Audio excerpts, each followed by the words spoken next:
the wedding video that exposed my sister's biggest lie. Let me tell you how a single wedding video accidentally captured the most devastating betrayal in my family's history, and how I used that footage to destroy the golden child who had been stealing my life piece by piece for 15 years. What started as my sister Emma's perfect fairy tale wedding turned into the nuclear bomb that obliterated everything our family thought they knew about their precious princess. Before we dive in, drop a comment and tell me what you would do if you discovered your sibling had been systematically ruining your life behind your back. Be honest. Tell me in the comments below. We read every comment. Let's begin. It was supposed to be the wedding of the century. Emma's dream day at the Ashford Country Club, complete with 12 bridesmaids, a string quartet, and enough white roses to supply a funeral home for a month. I stood in the back corner of the reception hall, wearing the hideous lavender dress Emma had specifically chosen to make me look washed out, watching everyone fawn over my perfect older sister and her investment banker husband, Richard. I was the family disappointment. The one who couldn't keep a job, couldn't maintain a relationship, couldn't seem to get anything right. While Emma was graduating summa cum laude from Harvard, I was getting fired from my third retail job. While she was climbing the corporate ladder, I was moving back in with our parents. While she was planning her dream wedding, I was explaining to everyone why I was still single at 28. What I didn't know was that none of it was an accident. I was filming the reception on my phone, trying to capture some nice moments for the family memory book, when I noticed something strange in the background of one of my videos.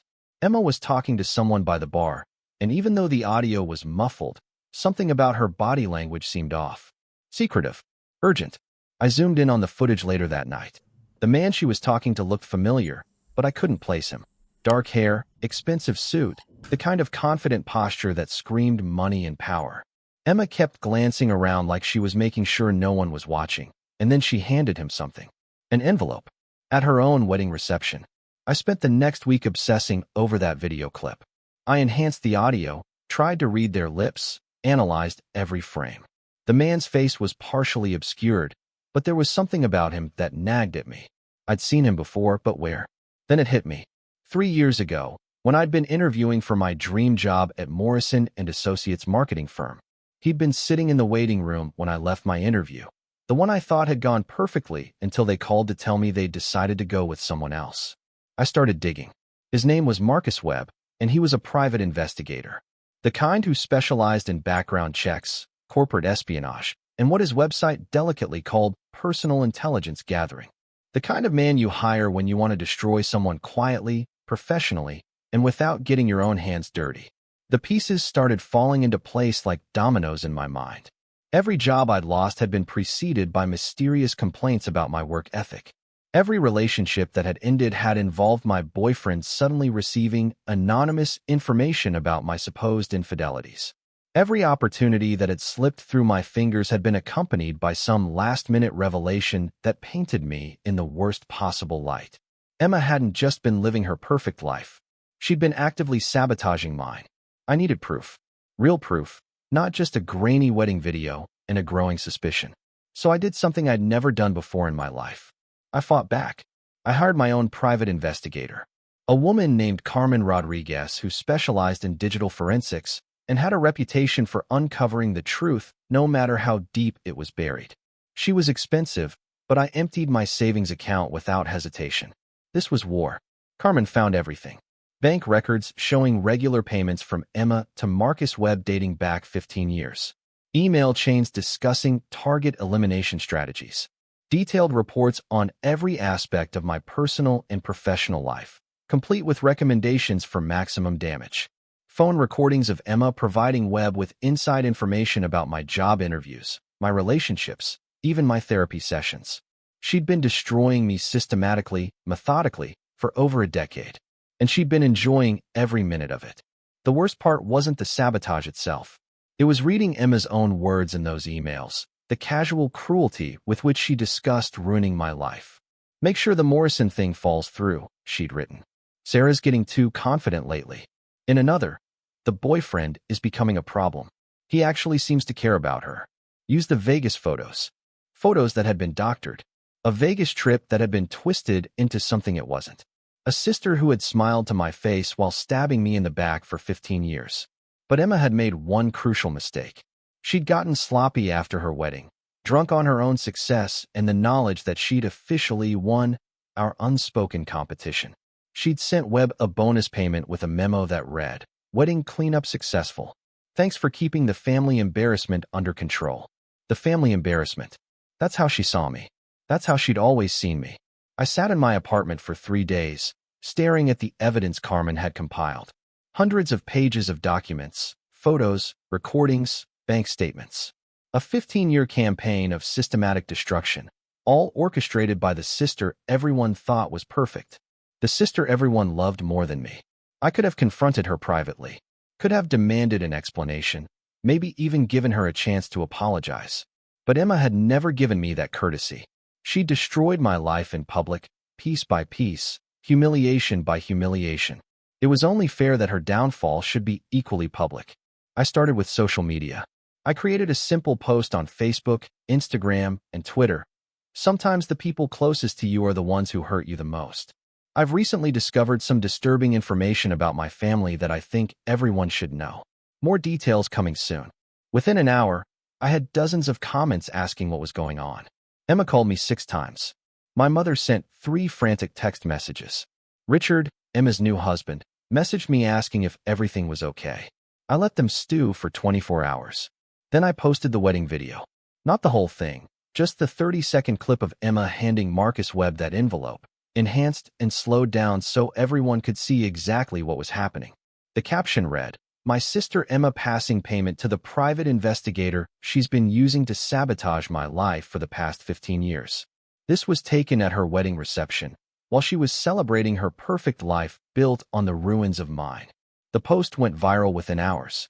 Emma's phone started ringing immediately. Friends, family members, co-workers, everyone wanting to know if it was true. She tried to call me again, but I'd blocked her number. She sent Richard to my apartment, but I didn't answer the door. She even got our parents to stage an intervention, but I'd already moved out of state. I was done being their victim. The full evidence drop came 3 days later. Carmen had helped me organize everything into a comprehensive website, EmmaClarkExposed.com. Bank records, email chains, phone recordings, Webb's detailed reports on my life. Everything laid out in chronological order with timestamps and documentation. The internet exploded. Emma tried to fight back at first, claiming the evidence was fabricated, that I was having some kind of mental breakdown, that I'd always been jealous of her success. But the documentation was too thorough, too detailed, too obviously real. Her employer, a prestigious law firm, launched an internal investigation. Several of her friends came forward with their own stories of Emma's manipulative behavior. Richard, who had apparently known nothing about his wife's extracurricular activities, filed for an annulment. Emma's perfect life crumbled in less than a week. But I wasn't done. See, destroying Emma's reputation was just the beginning.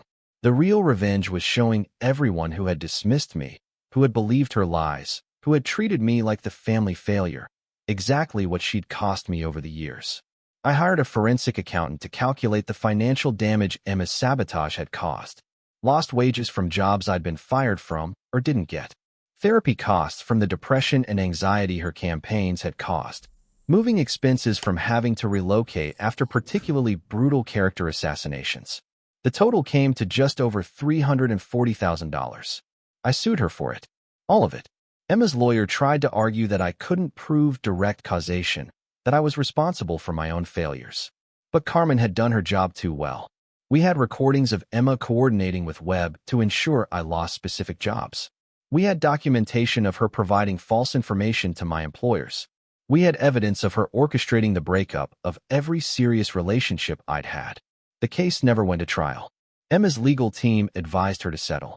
She paid me $500,000. The extra $160,000 was for pain and suffering, plus legal fees. But the money wasn't the real victory. The real victory was watching Emma's world collapse the same way she'd collapsed mine, over and over again for 15 years. Her job, her marriage, her social circle, her reputation, all of it gone because the truth finally came out. Our parents tried to play peacemaker, of course.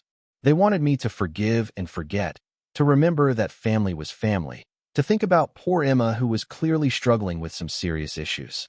I told them exactly what I told Emma when she finally cornered me outside my new apartment 6 months later, begging for forgiveness and claiming she'd only wanted to protect me from getting hurt by reaching too high. "You spent 15 years destroying my life," I said, looking her straight in the eye.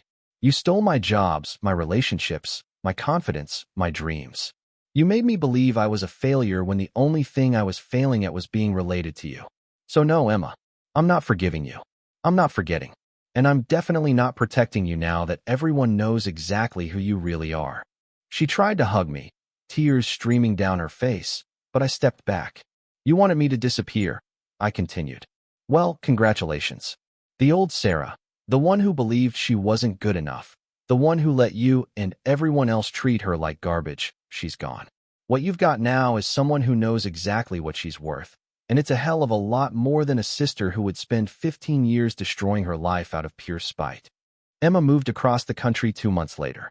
Last I heard, she was working as a paralegal in some small town in Oregon, using her maiden name and hoping no one would Google her.